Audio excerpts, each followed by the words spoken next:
Oi, pessoal, boa noite de sábado, vamos chegando. Vamos lá fazer nosso ao vivo hoje sobre economia, sobre AFO e sobre concursos. Então, a vibe é falar sobre concurso público. Oi, Matheus, oi, todo mundo. Vamos falar sobre concurso público, vamos falar sobre economia, vamos falar sobre orçamento público. Hoje eu vou contar com a presença do ilustríssimo professor Vinícius, que está aqui entrando e vai entrar para a gente conversar sobre AFO também. Boa noite, Matheus. Sejam bem-vindos. Pronto! Uou! É o louco, Jesus. É o louco. Oi, Ô, Amandinha. Vinícius.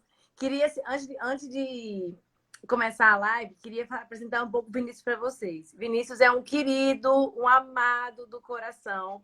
A gente se Hum, encontrou aqui em Recife e aí nunca mais ele saiu da minha vida, eu não deixo. Então sejam muito bem-vindos para a gente poder falar sobre AFO. vamos Vamos lá, começar. vamos lá. Deixa eu só ajeitar aqui, colocar um fundo branco aqui para ficar melhor, para ficar uma luz mais. No fundo branco? Né, uma luz aqui do computador, melhorou um pouquinho a minha luz aqui. É porque é um Ah, eu pouquinho coloquei o escuro. softbox, filho. Olha aquele refletindo softbox. Você é rica. Tô rica, não, meu bem. A gente tem que dar quase 40, tem que dar o grau. Mas vamos lá. Ai, nossa, você é exagerada. Vamos lá, Vinícius. Vamos falar sobre AFO. Eu Uhum. acho que é uma preocupação que muitos alunos possuem, né? Qual é o bairro de Recife, Amanda? Chuchu, eu não moro em Recife, eu moro em Jaboatão dos Guararapes. Querido Carnaval, beijo. Saúde para nós. Autoridade. Autoridade das exatas aí. É, Carnaval querido. Você sabe que o apelido de Carnaval é perigoso, né? Carnaval Ah, eu não sabia dessa, não. é perigoso. Eu moro em Jaboatão, não moro em Recife, não. Moro pertinho, 20 quilômetros de Recife. Meu bairro chama Vargem Fria, onde eu moro. Ah, pô. Então vamos lá, Vinícius. É... Grande Vinícius. Vê só, uma questão que a gente fala muito é agora a economia desaqueceu.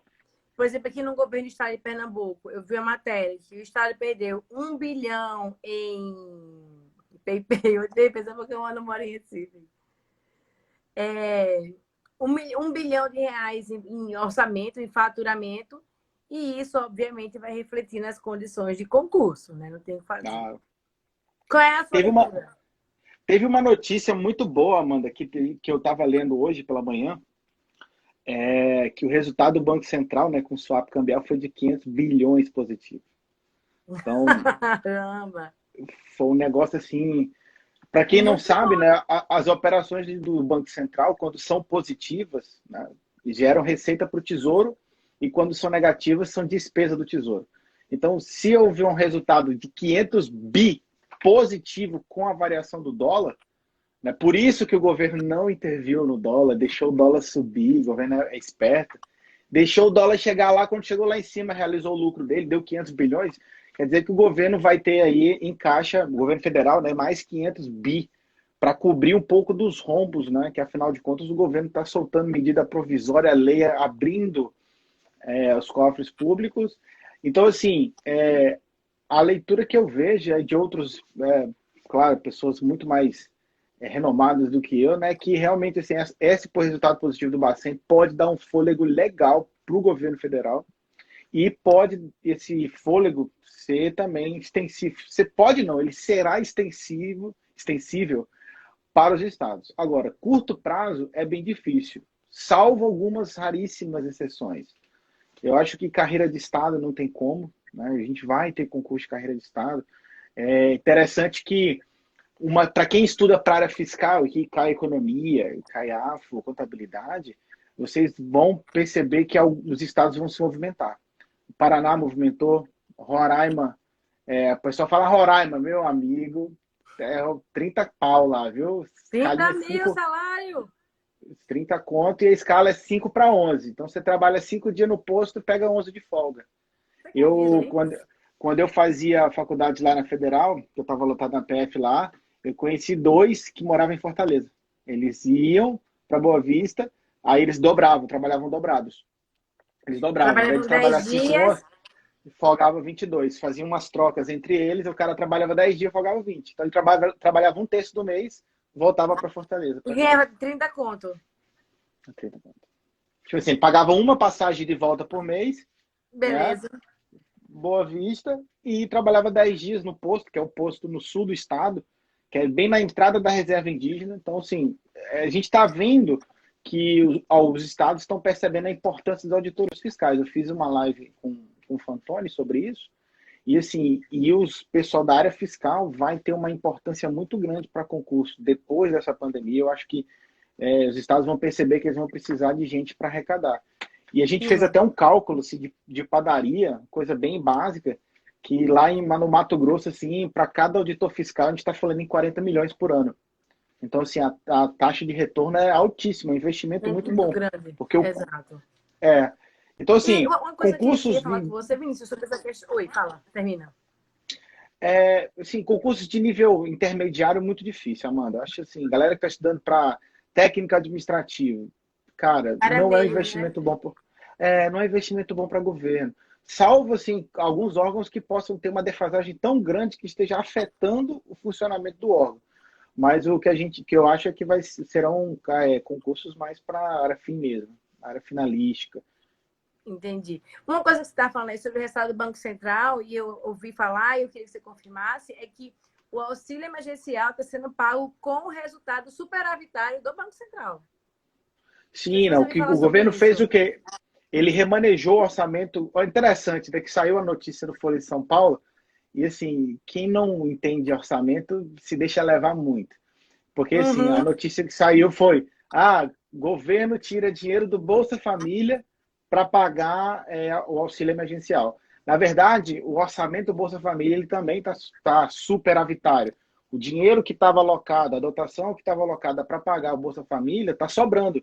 Então, o governo pegou e remanejou esse orçamento, tirando do Bolsa Família.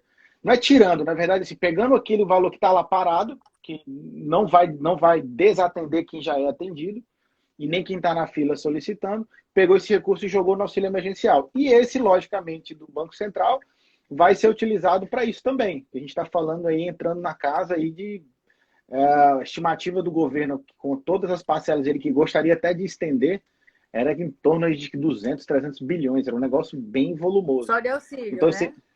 só de auxílio, só de auxílio. Então, a gente vai ter, assim, um fôlego, né? O governo vai ter o fôlego aí financeiro, né? Não só orçamentário, mas financeiro muito bom com esse resultado do Banco Central. E aí são coisas que a gente não entende, né? O dólar chegou a 6 conto, o governo ganhou ele ganhou meio trilhão de reais com isso. E isso vai ser revertido para a sociedade. Então, assim, há um lado ruim, Precisa, né, um ser lado ruim, revertido. vai ter, não tem como, porque esse resultado positivo ele é do banco, ele é do Tesouro.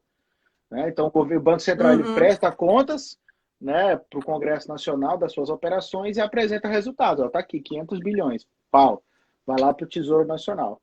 E aí esse dinheiro vai ser revertido para isso Isso. aí. Na sua leitura, eu vi que o... Calma, que a pessoa está cansada, a pessoa já está no resto da semana. Você está vendo que o nosso Ministério da Economia, nosso Ministério da Economia estava falando aí de aumentar o auxílio emergencial, mas também falou, e aí cabe o destaque para a questão do Mansueto, que nós vamos fechar com um déficit histórico de 1 trilhão de reais, né? Mas não tem como. Esse déficit não tem como, porque é uma situação, aquela equação básica, né? Se o investimento privado cai, o gasto público ele tem que aumentar para sustentar. E não tem como. Né? Então a gente vai ter um déficit zilhardário, né? Mas com a grande vantagem que, assim, eu não tenho cálculos exatos, eu não parei para fazer, mas numa leitura superficial, apesar do valor nominal ser alto, os juros desse déficit é baixo. Então a gente está falando em casa de 3 e pouco por cento da Selic, né, da taxa básica. Então, assim, o governo vai ter um endividamento alto, Barato, né? mas barato, exatamente, é um custo barato. Diferente do que a gente teve do acumulado de 2014, começou pequeno ainda, mas foi 14, 15, 16 que foram os 3 anos piores. E 2016 foi o pior deles, porque a gente estava falando de um déficit de 140, 150 bilhões, é uma taxa de 14 ao ano. Então, se a gente botar 14,25, na, ó.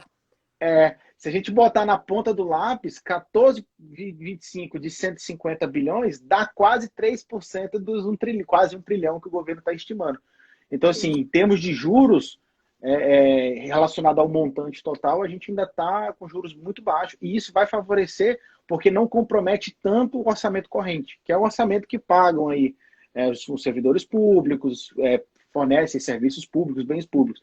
Então, a ideia é o quê? Com o juro baixo, comprometer menos o orçamento corrente. Lógico que a gente vai ter um orçamento de capital, uma despesa de capital violenta, para amortizar esse valor aí em muitos anos, mas o orçamento corrente não tão comprometido, sobra grana para fazer investimentos nos serviços públicos. Não vai ter grana para fazer investimentos sem despesa de capital, mas manter a máquina pública funcionando, manter hospitais, a polícia trabalhando, os auditores, os tribunais, né, que a gente tem que pensar também no Poder Judiciário, isso vai ser, interessante. O valor é alto, mas os juros é baixo, não compromete tanto o orçamento corrente. Isso, e inclusive na própria análise que eu fiz da ata do Copom, já se fala que o Selic talvez se reduza ainda mais, chegue a 2,25%, e aí é o governo correndo para martelar a taxa para baixo. Lógico, Impactos, né? Dois impactos. O impacto, o governo vai precisar se endividar, esse é o primeiro ponto. E o segundo é que o governo tenta, com isso, fazer com que haja um aquecimento, nem que seja mínimo, da economia. Então, com juros mais baixos, a tentativa é fazer isso. Mas, assim, há quem diga aí que o governo vai tentar fazer, inclusive, juros zero. Eu não sei se chega a zero. Mas eu acho que 2,25 já é uma queda muito substancial. Nossa, não. E assim, eu não sei se o pessoal que te acompanha com certeza deve estudar bastante isso, né?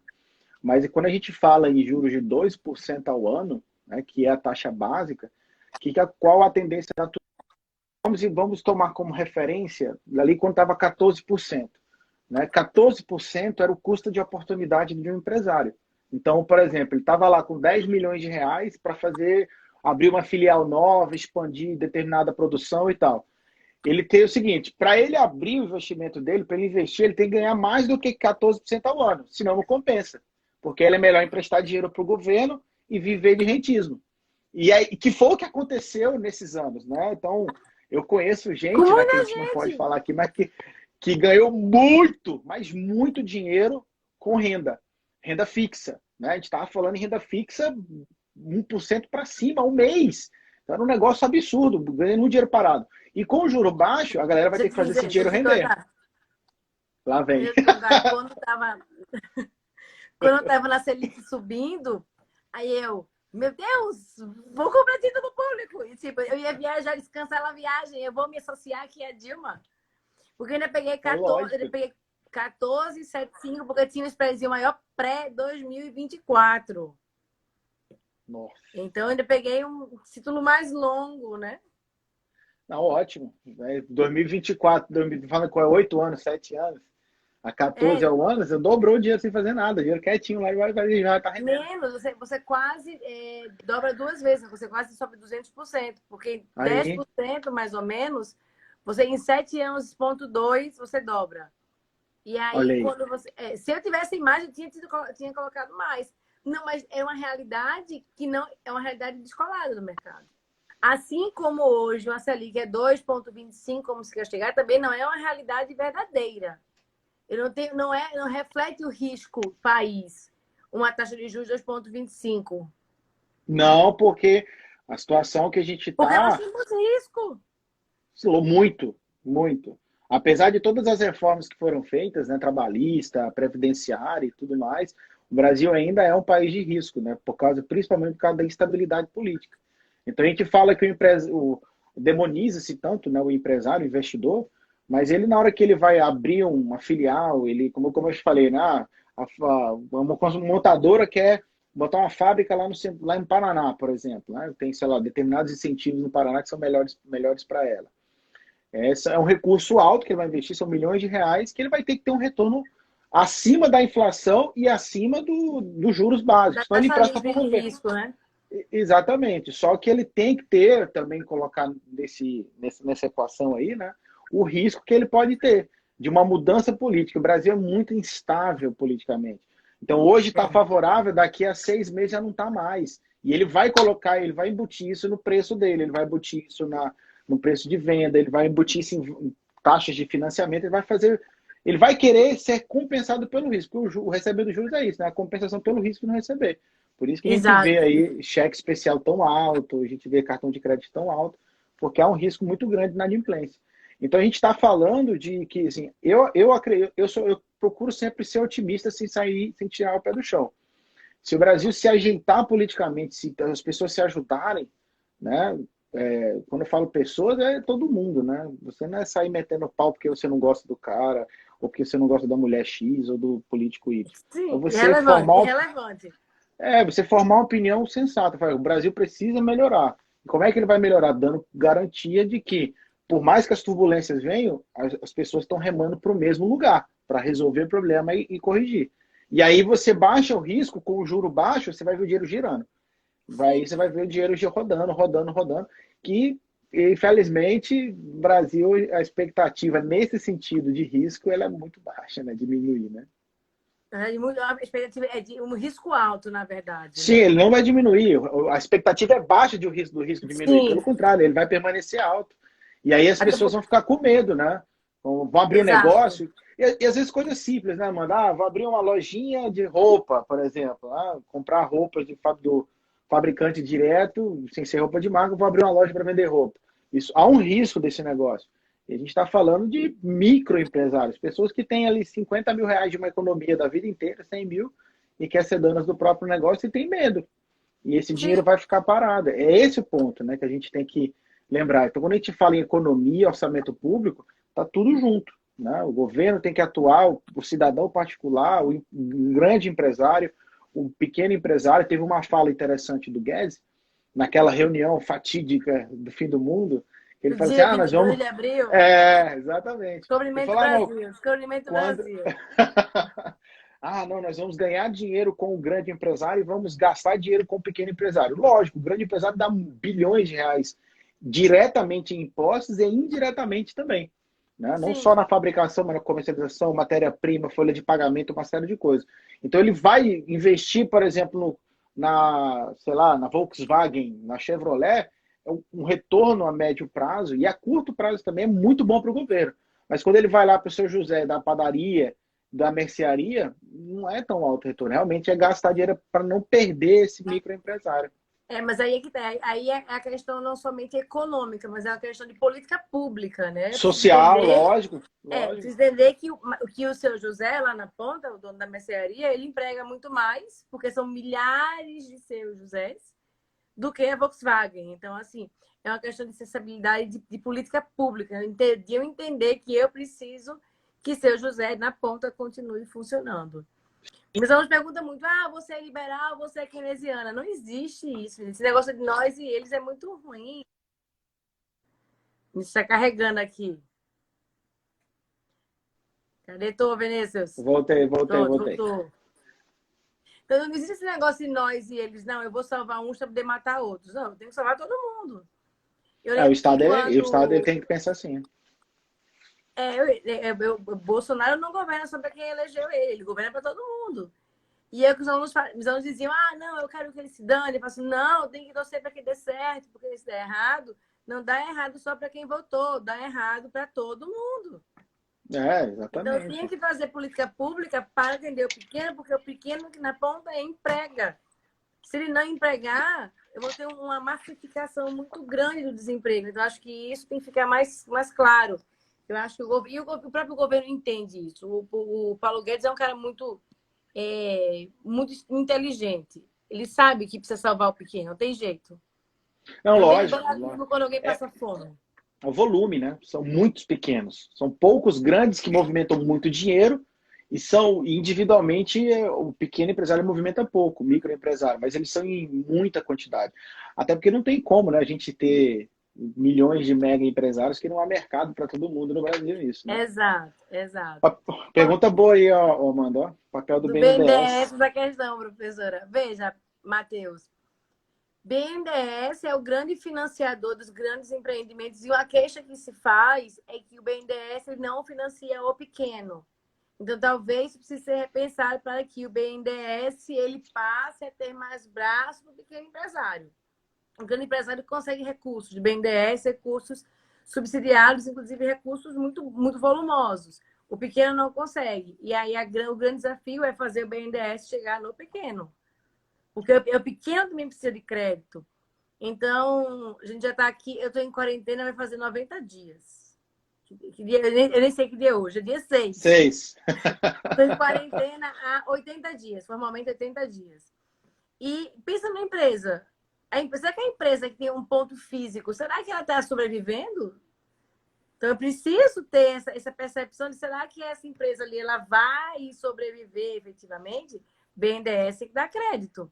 Hoje saiu no jornal que o Congresso americano votou a ampliação dos acordos comerciais com o Brasil por conta das questões ambientais. Cortou ou votou? Vetou a ampliação dos acordos ambientais com o Brasil.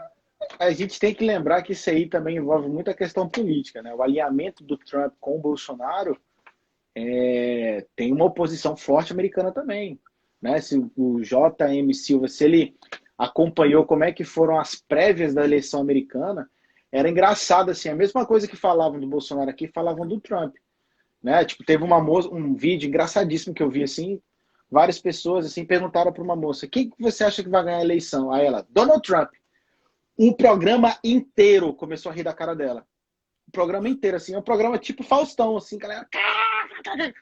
E assim, tipo, você ficava abismado. Aquele ator, Tom Hanks, falou assim: no dia que Trump ganhar a eleição nos Estados Unidos, um extraterrestre vai vir, não sei o quê. Então, tipo, há uma oposição forte ao Donald Trump. Então, quando ele quer fazer esse tipo de acordo, não entra só ele, lógico, isso aí é o fundamento de direito, mas não é o fundamento de fato que se veta isso.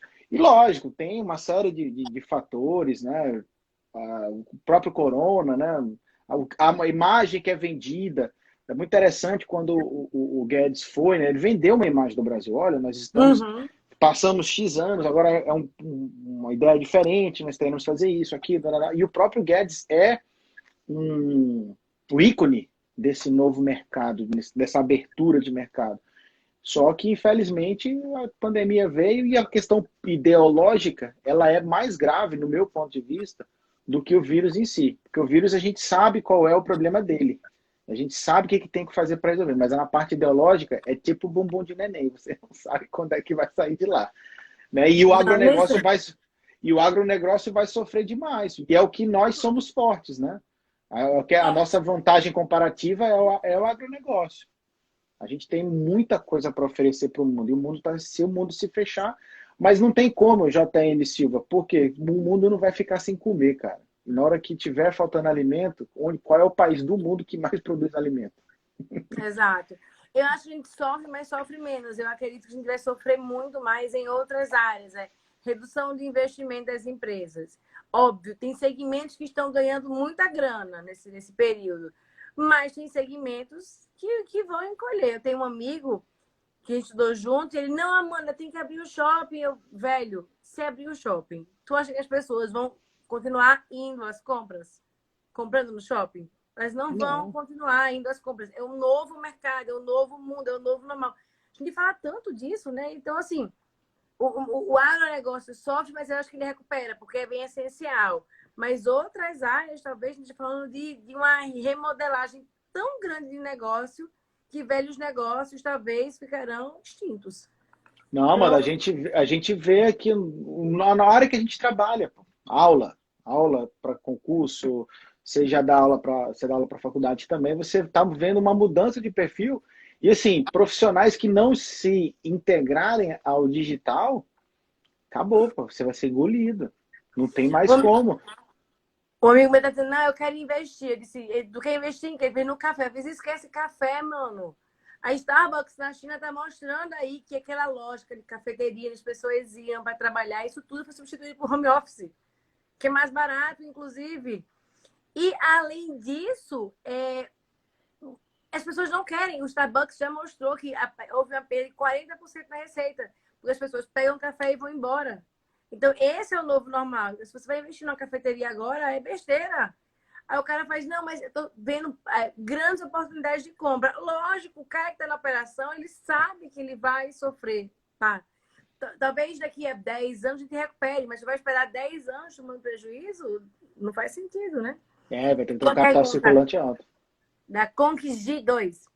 Até os itens de farmácia eu tô comprando pela internet porque eu tô com pavor de sair de casa. Pois é. Não, a tendência é que é que assim, as empresas estão descobrindo um mundo novo. É um mundo que elas não queriam acreditar, mas que Pois, mas que foram já existia. É, Magalu mostrava aí que já existia.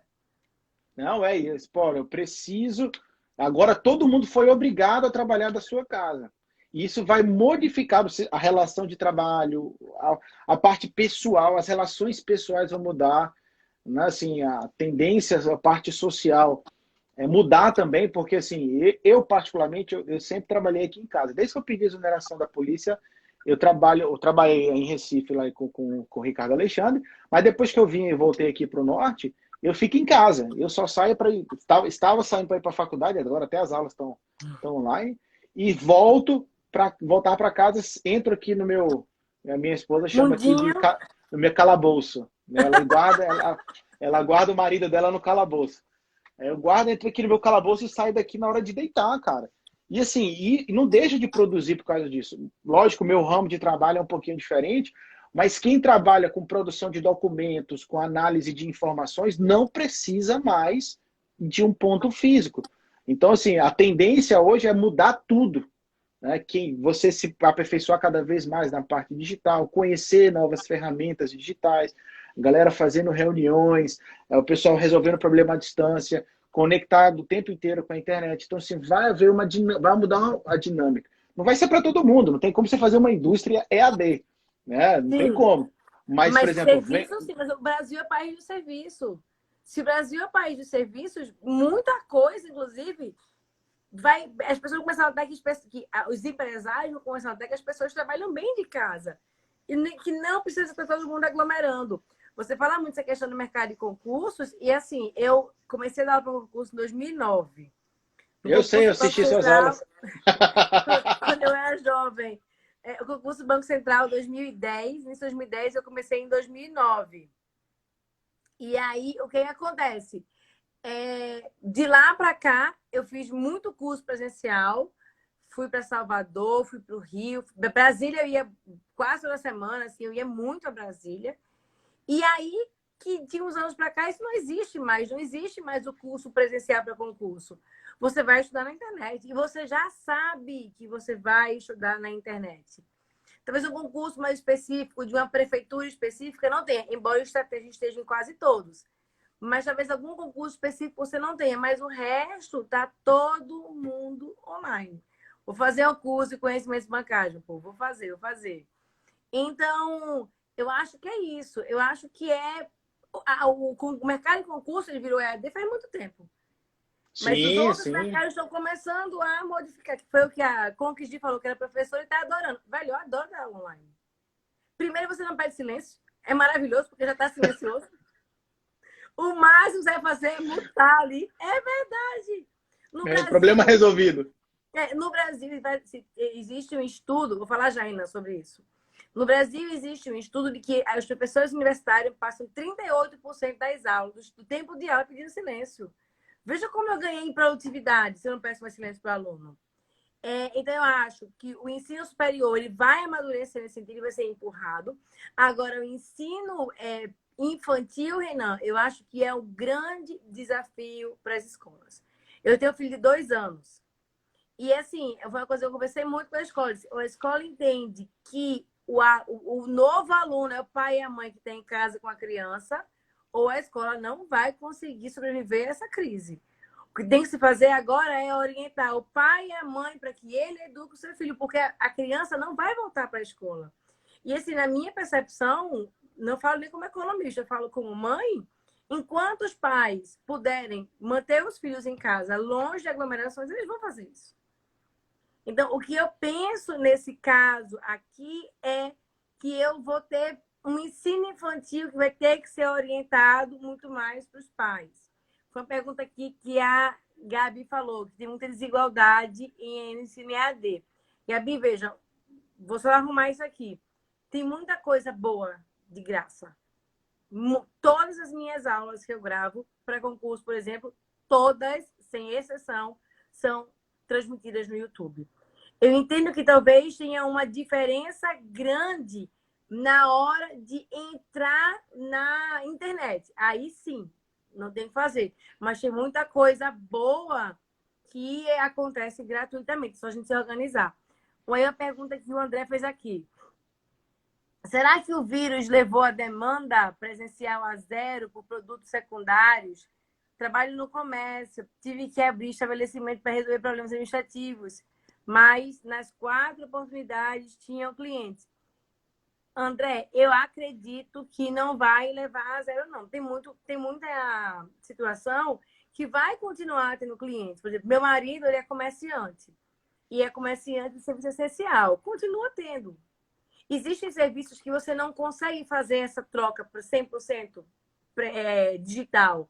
Tem serviços que vão continuar sendo demandados presencialmente. O caso dele era uma situação bem clara. Ele continua, ele obviamente perdeu receita, mas ele perdeu coisa de talvez 15%, porque o trabalho dele continua sendo essencial. Então depende muito da área.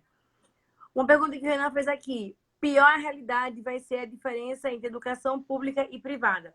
Renan, eu queria te falar uma coisa. Já disse, responde. Eu ensino na universidade privada. Ela faz hoje parte da rede Estácio. Nós ficamos em quarentena a partir do dia 15 de março. 15 de março foi um domingo e a gente recebeu uma mensagem pelo WhatsApp de que as aulas estariam suspensas. No dia 22 de março, uma semana depois, a gente já tinha todo mundo, sala no Zoom, estava todo mundo conectado, os alunos já estavam tendo aula. As aulas estavam sendo gravadas para que os alunos que não tinham acesso à internet naquele momento conseguissem ter acesso às aulas depois. Então, o mercado privado ele foi ágil na hora de entregar. O mercado público, ainda hoje, das várias universidades públicas no Brasil, somente 8 estão fazendo ensino digital. Então, existe essa lentidão no setor público que acaba, em muitos casos, atrapalhando muito.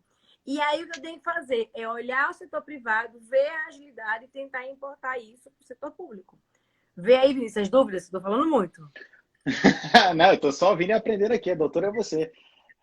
O que ele está falando aí, mas o ensino público e o ensino privado ele tem um abismo não só na questão da qualidade do ensino. É uma questão também, como tem uma pessoa que comentou aí, que trabalha no ensino infantil, e percebeu que as crianças que vêm do ensino privado são mais assíduos. Não estou falando de capacidade econômica, não, gente rica que está pagando, não. Às vezes é esforço mesmo. Entendeu? A mãe e o pai estão fazendo tripa coração para colocar uma educação um pouquinho melhor do que ela encontraria no setor público. E acaba indo para o setor público, né? Infelizmente, aquele que não tem condições nenhuma de pagar. E se ele não tem essa condição mínima, isso vem de N fatores. Então, assim, há uma necessidade de uma mudança de postura no serviço público, que é o que eu falo muito com os alunos, principalmente quando eu dava aula presencial. A gente dá aula para concurso, não é só para ensinar economia, é para você montar a visão do novo servidor público, daquela pessoa que vai trabalhar na máquina pública. Então, assim, a mudança de perfil do professor vai ter que mudar. Né? Eu estou fazendo outra graduação agora, comecei a... Te falei, né? Fazer faculdade de Direito agora. Sim, disse. Aí, o que acontece? Tiveram professores meus que demoraram semanas tentando entender a plataforma do Google Meet para poder criar, por exemplo, um formulário para responder pergunta.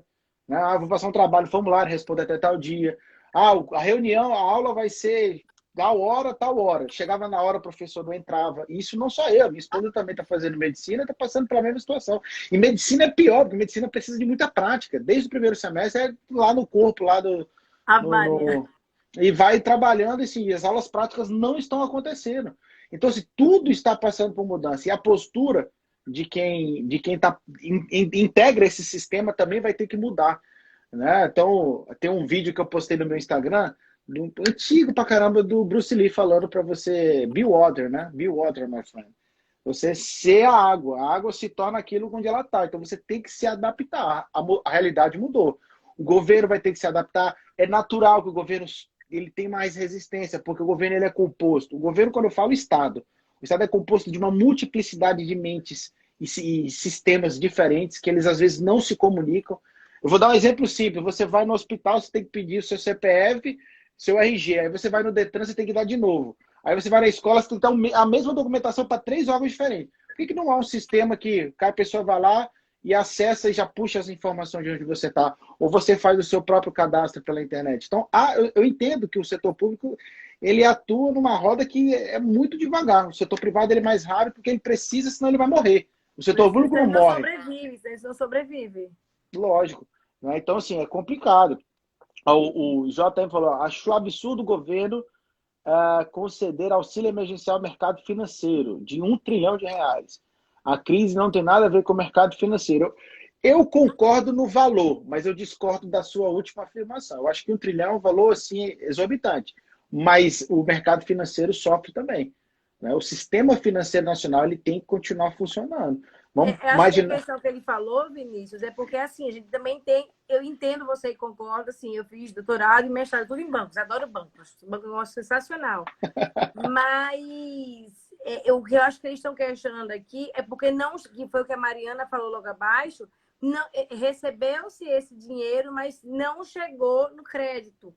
E aí existe esse questionamento. E aí é o que eu falo para os meus alunos de conhecimentos bancários. É nessa hora que fica evidente a necessidade de bancos públicos mais ágeis, para que esse dinheiro chegue no microempresário, lá no MEI, na costureira, para que chegue na pequena empresa que tem 3, 4, 5 funcionários e que essa empresa não pode parar. Então, assim, eu acho que chegou no setor público, chegou no setor financeiro, está errado? Não, concordo com você, não tá, tem que ir.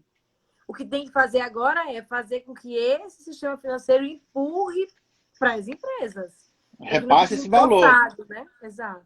Para que ele não se incorpore, para que ele não se incorpore ao patrimônio do banco. Esse é o ponto. O que é proibido por lei, né? A lei de responsabilidade fiscal veda isso, né?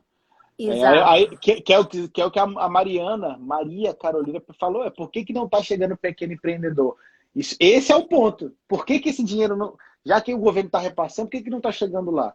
Esse é o problema que, assim, quem vai ter que atuar? Os órgãos de fiscalização, né? O Tribunal de Contas, as controladorias. São esses órgãos que, em tese, têm que fazer esse tipo de trabalho.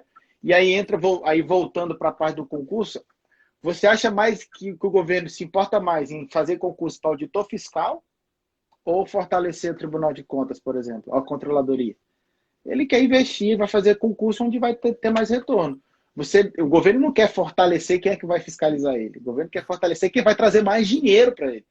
Entendeu? Então você tem um quadro baixíssimo dos tribunais de contas, de auditores, de servidores em geral, auditores, procuradores e tal. E você vai na carreira da Cefaz, você vê 400, 500 auditores trabalhando, você vai no Tribunal de Contas, às vezes não tem 100. E assim, o volume de trabalho é igual. Né? Enquanto um está puxando a grana para a carteira, o outro está verificando de onde está saindo o dinheiro da carteira. Então, sim. E tanto é que a aplicação desse recurso ela é muito mais detalhada, ela é muito mais cobrada, muito mais especificada. Existem muito mais classificações, mais detalhes a serem observados no gasto público do que na arrecadação. Então, infelizmente, a gente teria que ter um trabalho muito forte. Mas eu tenho certeza, tá? Quem foi que falou aí? Não me lembro, a Maria, né? Que, assim, que a gente tem que confiar no Tribunal de Contas, principalmente no TCU. Tá? Tem que confiar nele. Tem o setor responsável para fiscalizar isso. E imagine a demanda, porque toda semana está tendo alteração de legislação. Agora pode, agora não pode. A medida provisória vem. O pessoal deve estar na loucura lá. A Luciana Marinho estava aí, inclusive trabalha no TCU lá em Brasília, falou que está uma loucura lá. Mudança de pensamento, o negócio está louco. A Conquigi falou aqui uma coisa interessante sobre essa questão de não uniformidade no discurso. Isso é uma treta, filha. Inclusive, tem um professor que fez um artigo, ele hoje trabalha em Cambridge, fez um artigo sobre o impacto do discurso do Bolsonaro no grau de isolamento. Toda vez que Bolsonaro falava alguma coisa, as pessoas se isolavam menos. E ele provou matematicamente que o grau de isolamento diminui. Então, o que a gente tem agora, hoje, não é só um problema econômico, é um problema de uniformidade de discurso. É aquilo Porque que a assim, gente por está falando, exemplo, todo mundo fazer a mesma coisa. exato. Então, o governador aqui fala que a praia está fechada. Aí Bolsonaro fala que a academia é serviço essencial. Então, assim, quanto mais confuso isso for, mais difícil é a gente tomar uma decisão para sair desse caos. Eu acho que, assim, vários países, principalmente liderados por mulheres, tiveram resultados muito mais rápidos, não só pela capacidade de empatia que a mulher tem pela situação, mas acho que elas conseguiram se articular. A Nova Zelândia está há semanas sem um caso de Covid. Eles conseguiram retirar o Covid do país. Eu acho que isso é muito importante. Tanto que vão existir as gravações agora do Avatar 2. Eu estava lendo sobre isso, e eles estavam indo todos para Nova Zelândia, e acho que a primeira-ministra ela disse, não, ok, podem vir, mas vai ficar todo mundo 14 dias em quarentena para que vocês não espalhem o vírus aqui no meu país. Então, é isso que às vezes falam no Brasil. Cada um fala uma coisa, você não sabe para onde, para quem você segue o que te é conveniente, e nessa conveniência o vírus se espalha. Ontem foram mais de quase 31 mil novos casos. Isso é muito grave, né? Não, eu sim, com certeza. Ela perguntou se vai ter concurso para gestão. Concurso para a carreira de gestor, eu acho que não vai demorar, porque a gente teve o último em 2013, o gestor federal. E foi suspenso. Sim, E sim. foi Deu uma... Porque anterior ainda. valorizaram o título, deu uma. Eu me lembro dessa história aí que o título, né? O carro, por exemplo, priorizava muito quem já era comissionado, por exemplo. Então, isso uma época foi um problema que acabou sendo cancelado o concurso, anulado. Então, assim, carreira para gestão, assim, gestor de Estado, sim. Gestor de órgão, não. O que é o gestor de Estado? É o camarada que a pessoa, né, a mulher, o servidor, a servidora, ele trabalha na Secretaria de Planejamento, é o gestor governamental, é o analista de políticas públicas, que alguns estados têm, né? Acho que São Paulo tem, o Rio de Janeiro tem. Então, essas carreiras são carreiras de Estado. E, assim, a demanda por servidores capacitados é boa. O problema é que esse servidor que trabalha lá, que é um cara concursado, ele não é o cara que está na ponta da linha. Então, assim, E, e hoje precisa falar muito em termos de gente vai estar na ponta, né?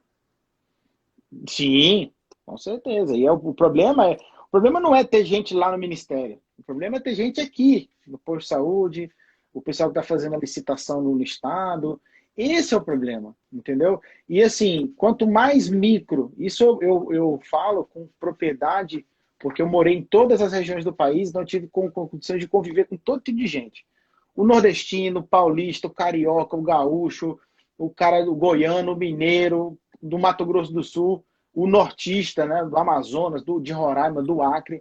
E assim, quanto mais micro você vê, mais as pessoas se olham para si. É impressionante.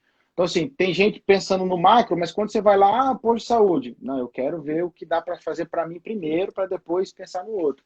E esse é um pensamento que é muito complicado. Porque quando você vê pandemias como essa, você vê gente andando na rua sem máscara, você vê gente correndo fazendo. Igual eu já ouvi, né? Eu já peguei, então tô nem aí, já peguei, tô imune. Né? Eu falei, cara, como assim? Você não está se portando? É a questão do reflexo. As pessoas estão andando sem máscara na rua, ninguém sabe se você pegou ou não. As pessoas têm medo. Então, assim, é muito complicado. Então, o concurso ele vem, mas na ponta da linha acaba não chegando para você, né? O isolamento geral quer trabalhar, dono de academia também precisa comer. Concordo com você, mas no momento agora, será que é o principal? Porque se a gente for pensar assim, toda atividade é essencial. Toda atividade é Eu, essencial. eu, eu tive um amigo colocou um comentário no Facebook que eu achei muito pertinente. Ele fez: se Dona Maria precisa sair de casa para não morrer de fome, mas morre sem ar, ou se Dona Maria fica em casa, tem ar, mas morre de fome, é porque eu não tenho um governo. O E, governo gente, tem que resolver isso. É isso. O governo não pode dizer, não, tem que sair porque nós somos 200 milhões, já morreu 1 milhão. E é isso. Não, não é assim. Não é assim que a gente vai efetivamente resolver. É preciso de uma solução de longo prazo. Não dizer, as pessoas vão morrer, mas porque se seu CPF for seu pai, sua mãe, for seu irmão, for seu filho. Eu acho que é uma questão de empatia e de entender que o governo ele é eleito, entre outras coisas, para prover na hora do caos. E É tomar isso que eu faço decisões. muito. Tomar decisões no caos. Então assim, se eu tivesse, eu penso muito assim, se eu tivesse numa guerra, é porque o Brasil nunca viveu guerra, né? Mas na Segunda Guerra Mundial, aí você faz, eu vou morrer vou para a guerra, levar um tiro, ou o governo tem que me prover? Porque é a mesma coisa, só que o meu inimigo é invisível, ele não aceita uma mão na porta, ele não aceita uma mão na mesa, ele não aceita um dedo na cara. É diferente, eu não consigo negociar com ele. Então, assim, eu tenho inclusive um amigo querido, que é dono de academia, e está desesperado. E eu falei a ele: o governo, enquanto unidade federativa, tem que dar uma solução, principalmente para os micro e pequenos, porque são eles que não têm fluxo de caixa para aguentar a pandemia inteira. Ô, Bergamo, é ele que não tem, é esse pequeno empresário que não tem. Então, é isso que eu falo muito. Eu não posso dizer, bota um para fora porque nós somos 200 milhões de pessoas, já morreu 1 milhão no Brasil. Não é assim, minha gente. Não é assim. O governo tem que dar responsabilidade a quem tem responsabilidade. E a responsabilidade de resolver isso é de quem está no poder. Foi para isso E, que nós o elegemos. e não tem como, né, Amanda? Assim, toda decisão, independente da decisão que ele tome, vai gerar efeito colateral. Não tem como. Então a gente tem que ter consciência, tem que sim. A gente não pode crucificar por crucificar e também não pode passar a mão por passar a mão. Qualquer decisão que seja tomada é uma decisão difícil, é uma decisão com efeitos colaterais e cada escolha vai ser uma renúncia de outro lado. Então, se o E governo, cada... Fala, termina. não, se o governo abrir de um lado e deixar fechado de outro, essa galera que está fechada vai sofrer. Esse pessoal daqui vai sorrir. Mas se ele faz o inverso, sabe? Assim, tem coisa, por exemplo, cada academia. Mas, assim, por exemplo, quem trabalha com casa de show e entretenimento, por exemplo? Sim, mesma coisa, né? Que trabalha com Que, estética e beleza. então, como é que vai ficar esse pessoal também? Então, assim, não tem como, pessoal. Vai ter gente que vai sofrer mais do que outros, tem gente que vai ser beneficiado mais do que outros. Não tem como colocar todo mundo no mesmo nível. Todo mundo sofre o mesmo tanto, todo mundo se beneficia no mesmo tanto. A Claudinha falou assim: o governo quer maquiar os casos de Covid. Eu não sei se ele vai querer maquiar, mas eu acho que terão que ser revistos na situação de, assim, eu vou dar um exemplo que acontece aqui em Manaus. Tem gente assim, morreu. Se está com suspeito de Covid, já vai pro testado de óbito. A estatística, E né? aí, esse é o ponto. Não pode nem ser a mais e nem ser a menos. Tem subnotificação pra caramba. Eu peguei, minha esposa pegou. Pegasse? Peguei, pô. Peguei. Ave Eu, Maria. eu peguei, minha esposa pegou e a gente não foi ao Tô em hospital nem casa. nada. Ficamos em casa, os dias que tivemos que ficar. Foram dias ruins pra caramba. Mas a minha cunhada depois fez o teste, deu lá o IgG positivo e tal. E a gente pegou e, em tese, nós não entramos para a estatística de pessoas que Em tese, pegaram. não. Não testou, não entrou pra estatística. Não, a gente testou depois, mas aí, tipo, já estava curado, então não entra casos de Covid. Nem, não entrei, tem subnotificação. Então, eu acho que o governo ele tem que dar dados reais. É muito perigoso a forma como as coisas estão sendo feitas no Brasil, como as coisas são feitas no Brasil. Então, tem que dar dados reais. Se vai ser para melhor ou para pior, eu não sei. Mas eu tenho que acreditar que o governo vai ter que fazer uma coisa verídica. O que eu não posso é Isso. viver na terra do não sei, na terra é possível, da terra do será. Isso não pode acontecer numa situação como essa. Pois é. Veja só, gente, tem que ir para terminar e eu preciso falar de AFO e de economia, cuidar dessa questão da doença. Essa questão da doença.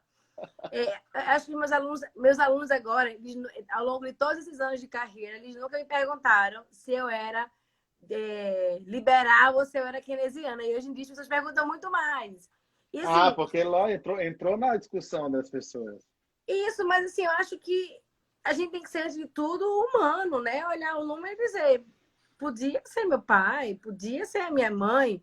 Eu falo muito com meu marido que eu tenho muito medo de pegar a Covid, porque eu tenho medo que a Covid evolua, né? Acho que muita gente, inclusive, viu que o professor Ricardo Vale pegou a doença, pegou a Covid e passou 5 dias no hospital. Eu acho que foi um inferno, assim, foi muito ruim. E eu penso muito, eu tenho filho de 2 anos. Eu disse a ele, se você pegar o Covid, ele fez, vai ficar todo mundo junto. Eu disse, e se eu pegar o Covid e a doença evoluir? Eu tenho medo, por isso que eu não saio de casa. Eu saio de casa e uso máscara. E assim, eu saio de casa e uso máscara porque eu também não quero pegar e passar, porque eu não quero ser responsável pela morte de outra pessoa. Voluntário ou involuntariamente, né? Se eu saio para a rua sem máscara, eu estou me condicionando a. E quando as pessoas falam, ah, não, tem que ser liberal, ah, não, tem que ser keynesiano, não, eu tenho que entender qual é a função do governo. E para mim, enquanto entidade, DGVP, enquanto entidade ou agente econômico, a função do governo é essa, a função do governo é no caos estabilizar. Isso se chama função estabilizadora. Isso está previsto desde que a ciência econômica foi pensada. Então, não é esse negócio de não, eu sou liberal, não, eu sou keynesiana. Por exemplo, eu trabalho no governo do estado de Pernambuco fazendo privatização. Minha função é privatizar o que tem que ser privatizado e entender que existem ações que são indelegáveis, que são ações do governo e acabou. Não existe ser keynesiano, não existe ser liberal, existe ser o que faz sentido. Eu não posso dizer, vai todo mundo para a rua aqui, feito a União Soviética fez durante... Não, feito a Rússia fez durante a Segunda Guerra Mundial. Tem filmes que mostram isso. O contingente que mais morreu na guerra foram os soviéticos porque eles não tinham armas. Eles iam para a guerra com um rifle para dividir para 10 soldados. Foi quem mais morreu. Isso é um bom governo? Não, vai todo mundo. Uns vão morrer, outros não. Não é assim, minha gente. A gente precisa pensar de forma mais humana. O governo tem que resolver. Se o governo vai se endividar, o governo brasileiro, Vinícius, vai se endividar? Já está absurdamente, mas é como a gente falou no início, vai se endividar, mas a um custo baixo, que é o ponto que eu acho, sim, não vou dizer o mais importante, mas é o ponto que a gente tem que partir da análise. Ah, vai se endividar? Vai, porque todo momento de crise o governo tem que se endividar para prover a sociedade. Mas qual é o custo? O custo está sendo baixo. Esse é o legal. Legal não, esse é o menor dos problemas. Ele vai ter uma dívida nominal alta, mas o custo vai ser baixinho. Então, não vai comprometer, no curto prazo, o financiamento do governo dos serviços públicos. Esse é o ponto. E uma coisa importante, Vinícius, é que você, olhando para a economia internacional, vai todo mundo sair endividado, filho. O Trump jogou 3 trilhões, 2 trilhões na cabeça, na mesa, dizendo que vai pagar a conta. Deixa eu falar, Marek, meu professor de história, que eu amo este homem, está comentando a minha live. Meu Deus! Show de bola. Então, assim, enfrentar neste caso a pandemia ou desconheceremos a história? Ou desconhecemos a história? Pois é isso, minha gente. É essa condição que eu preciso compreender. Pronto, teve estruturas histórico-econômicas para enfrentar, neste caso, a pandemia. Pois é, tem uma estrutura, tem uma conta. Inclusive, eu vou fazer uma live com o Marek. Vou logo dizendo a vocês que Marek é o meu amado do coração. Se eu gosto da economia brasileira, porque este homem me ensinou tudo. Então, assim, eu sou muito grata à presença dele. Vinícius, temos 4 minutos para encerrar, porque eu acho que o Instagram vai derrubar a gente. A conversa duraria semanas aqui, né? Oh. Semanas.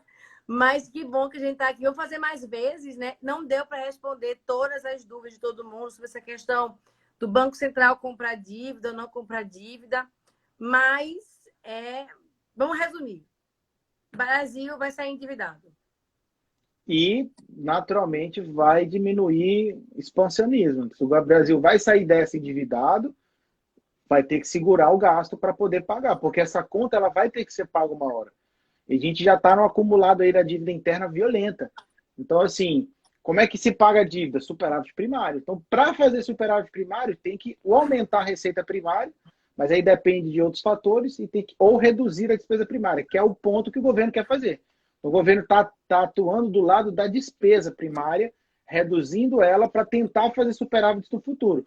Ele fez isso com a reforma trabalhista, com a reforma previdenciária, tentando enxugar esse ponto. Agora, todo o trabalho que foi feito de convencimento, de trabalho parlamentar, de aprovação de reformas que são doloridas, não tem como, são coisas doloridas.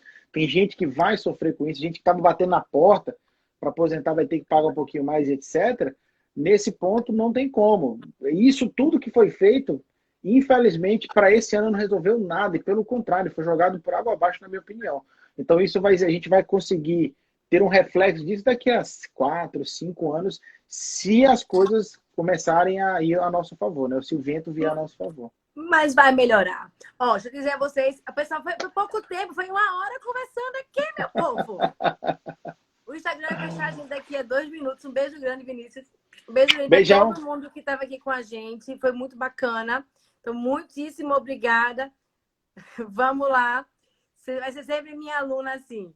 A gente vai marcar outras vezes aqui, tá certo? Beijo grande, Vinícius. Lá do outro lado, a tecnologia nos conectando. Beijo bem grande. Amém. Tchau, tchau. Eu tenho, Tchau, Amanda. tenho certeza que isso vai passar e vou dar um abraço bem forte em você, viu? Amém. Beijo. Minha vontade. Tchau, tchau. Tchau.